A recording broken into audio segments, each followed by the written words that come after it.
गर्मियों की छुट्टियों में हिना और आमिर अपनी मामा के कहने पर अपनी नानी नाना के घर रहने के लिए जाते हैं। नाना का घर एक पुरानी हवेली जैसा था, बदबू से भरा हुआ और दीवार पे लगे हुए पुराने फ्रेम, कुछ जो अजीब था यहाँ। लेकिन सबसे अजीब चीज थी घर के पीछे एक बड़ा सा दरख्त, काला सा, मुरझाया हुआ, जैसे कुछ कहना चाहता हो। हिना जब भी उस दरख्त के पास जाती, उसे आवाजें सुनाई देती, किसी बच्ची की चीखें, कोई कह रहा हो मदद करो, मुझे निकालो। हिना ने आमिर को बताया, मगर उसने मजाक समझा। एक रात हिना को ख्वाब आया, एक छोटी बच्ची का जिस्म उस दरख्त में फंसा हुआ होता है, उसका चेहरा जला हुआ और आंखों से सिर्फ खून बह रहा होता है।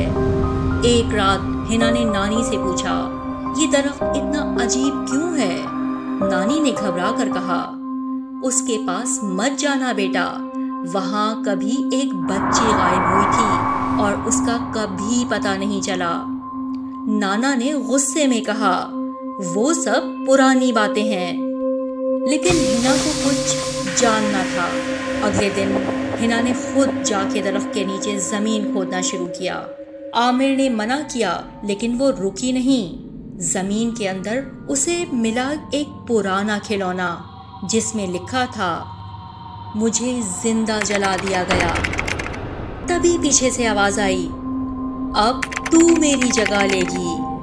हिना ने पीछे देखा, एक साया, वही जली हुई बच्ची, लेकिन अब जिंदा थी या शायद रूह में थी।